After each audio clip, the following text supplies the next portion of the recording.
It's a beautiful day in the neighborhood. Oh my God. Is this how It, we're going to start it? it's Holy spring. cow. It's May. It's spring. Yes. I'm picking daisies. I'm having a Everything good is time. going upward. Yes.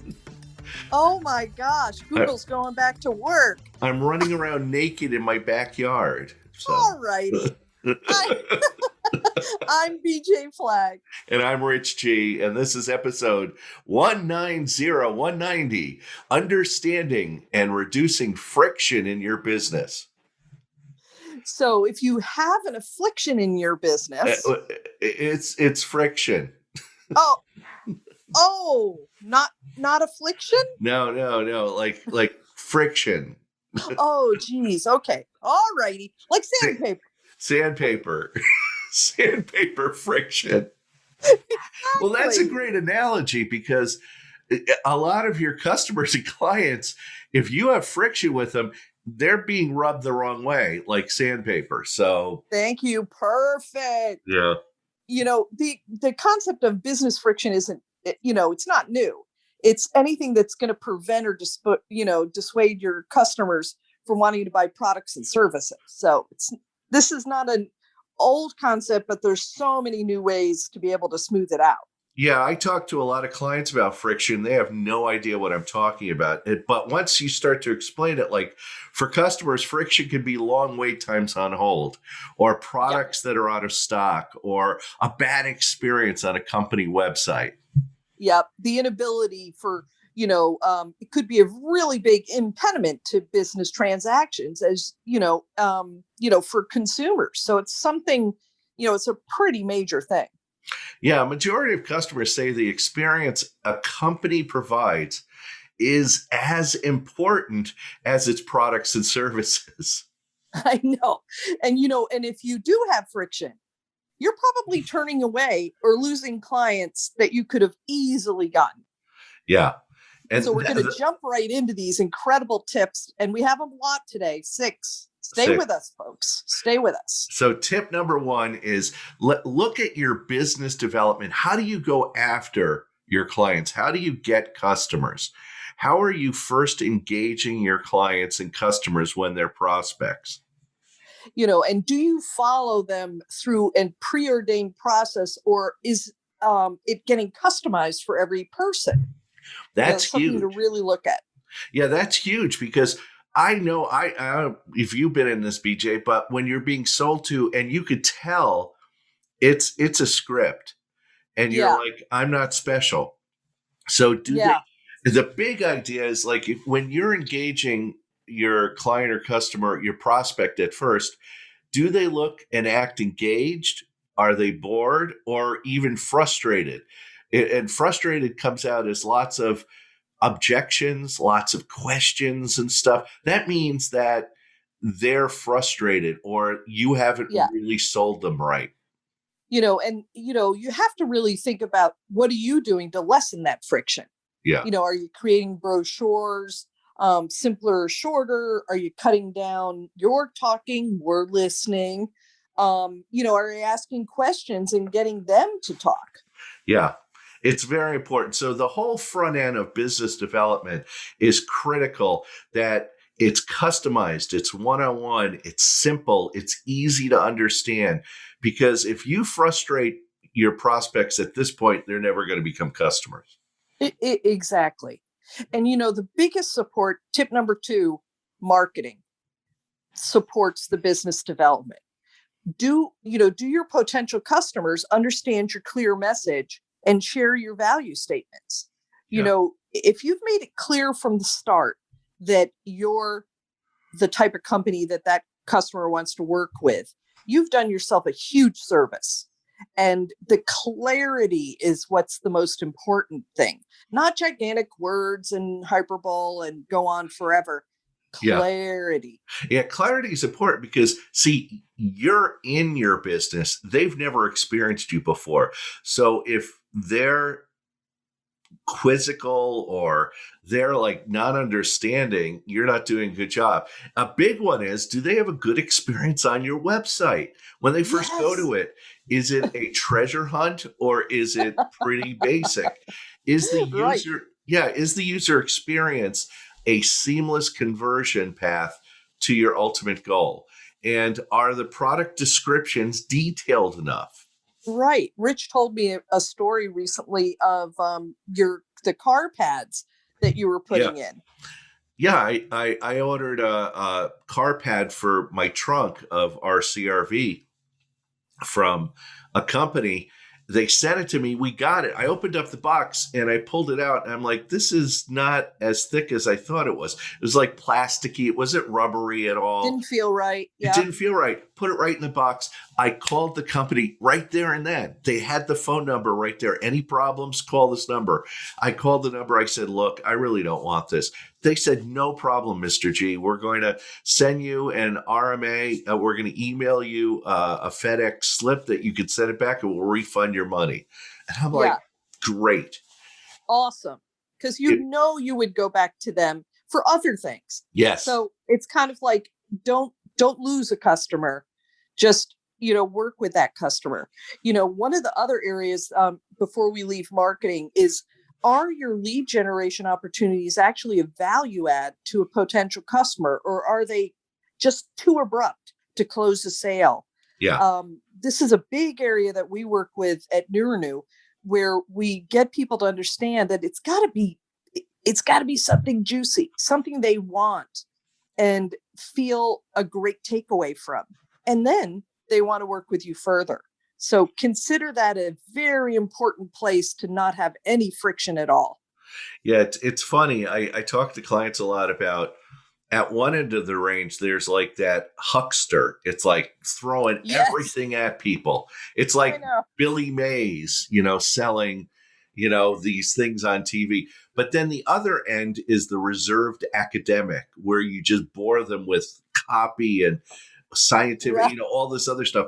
In the center is what I call the real deal. And that's where you need to be on your website and with your marketing. Yeah, for sure. For sure. So the third tip is, how do you onboard your client? Client onboarding. Okay, they've signed the contract. They've walked into Yeah. your store. They've called you up from your website. The adrenaline rush is going away. Now the Right. hard work begins. Now they've bought the product or they've hired your service. First, review your processes. Where do clients get frustrated? Think back the last 10, 15, 20 clients or customers. Any problems after you onboarded them?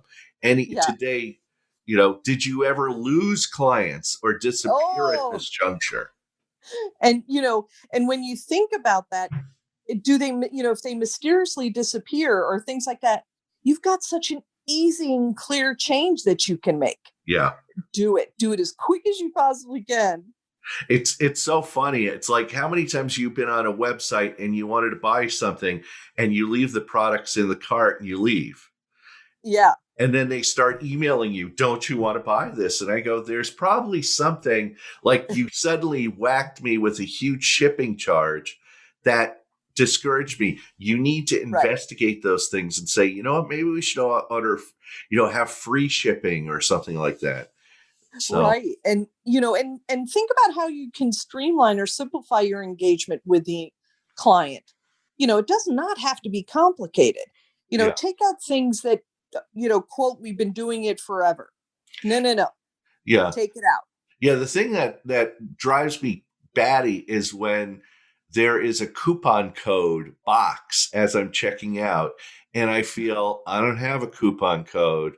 Are you giving other people uh, deals that I'm not getting? And it frustrates me a little bit. I'm like, I love the sites that go, give me your email address and we'll take 20% off your purchase. I'm like, okay, just type in this coupon code. And what Right. technology can accelerate your client onboarding process? Yeah, and that's a big area, and we'll talk further about technology in a little bit here. Yeah. Um, tip number 4, employee engagement. We've talked a number of times about how Disney has trained their employees so incredibly well. And one of the reasons is the employees understand and assimilate the company's ethos and mission. They Yes, live it, feel it, know it. And every time they go and work with a customer or client, they just exude it. And that can be the best thing that you've ever done in your onboarding process is teach the employee well. absolutely. I mean, when you work with Apple, you go to an Apple store or you call up Apple Care, Yep. you're Great you're getting example. you're getting white glove service. White glove service all the time. Or if you go into like Nordstrom's or something like that, Yeah. white glove service. Yeah. They Have walk you around and hand you the package. exactly Boom. have you prepared the necessary scripts and protocols that give your employees the freedom to provide the best customer Yeah. service? We're not saying that the scripts are things that they read. The scripts are a processing so Yes. they can understand the theory. Then give them that freedom. Don't don't make them go and say the exact same thing each time. Yes. The whole concept is customization. And especially when you get an objection from a customer is angry or frustrated with a product that they've purchased and they've come back in, that your employees have a script or protocol to deal with them effectively. Yeah. And seek out the really good employees then and let them teach the new employees. Oh, I love this. Because then they're really setting you up for success. Yeah. And it wouldn't be bad for them to go and retrain some of the older employees, get rid of the cobwebs, get them not to feel as jaded, and get them to understand they're valued employees. Tip number 5 is technology. Now, this is a big one. Oh my This is a big gosh. one. We want you to do a top down review of all tech touch points with your customers. I mean, everything. The more that they touch technology and the more opportunities that you give, that you have to accelerate or simplify or streamline their experience, you got to do it. Yeah. And because technology changes so often, your competition might have streamlined processes that you haven't even thought of yet. So you have to keep up on this on a regular basis and analyze all the touch points, because it could be something as simple as when I go to Costco, I love it that I could just take out my credit card, hold it on the reader, and within 2 seconds it goes beep and I'm Yeah. done. Great Um, example. That's a yeah, great example. And at work, you might have created some system software that is specific to your industry or your business itself. Some people are smaller and they need to rely on things like Basecamp, Slack, Google Drive, Calendly. I know it's been so great for you. yeah, Calendly's been great. I mean, for years, I wanted total control over my calendar. And I finally gave in and said, look, I'm going to do Calendly, which is allowing people to click on a link and look at my open spots on my calendar and schedule. And it's dramatic. In the last 2 months, it's dramatically increased my business because the friction it has disappeared. They Yeah. are in control of setting up the appointment, and I don't have to go, well, call me and I'll get your email and phone number and then we'll set something up. No, they could do it themselves. It's done. And you and I have had such fantastic experiences with QR codes. Yes. We work with a church, and they didn't want to give out the paper bulletin anymore, due to COVID and all this type of stuff. And we suggested just put a little QR code on the back. And the pastor was like, "Oh, I don't think that the seniors will like that." Yeah. And I said, let's try it and see what happens. And the results were so positive. Everyone's, Absolutely. oh, thanks for making it so much easier. So, it's something to consider. Yeah, you could do like a QR code to the Lord, You just your QR code, your prayer goes right to prayer. them. I'm just kidding. But I was in something similar. I was in a restaurant, Bar Taco, where Very the similar. guy sat us down and he goes, no menus, no nothing. Just scan your QR code. The menu comes up on your phone. You can order your drinks and food and appetizers right there, and we'll bring it right to your table. And I can't tell you how streamlined everything was. It's like we didn't have to stand there, and we could order everything. And then when the bill came, it was like I just paid via my credit card. I was done. So easy. Oh my goodness. Yeah. Now, tip number 6, the customer service and account maintenance. So the account's been going for a while. Everything's happening. Customer service is probably the most important point of contact in your business. Every single client deals with customer service or account, the account management people. And those employees, the clients have to feel well taken care of. And your employees need to feel like they understand the process and really what their job is, and what their latitude, what they can do. Yeah, it's and no, they don't need to check in with the manager. They will have the ability to deal with each issue with positivity and strengthen the customer bond each time. Right. Whether it's online, on the phone, personal one-on-one meetings, every single touch point is a time to reinforce that bond. So you got to do it. And it's a great time to also, when you're reinforcing the bond, to engage them and to maybe possibly sell them more, because they're already a happy customer that's engaged. Why not?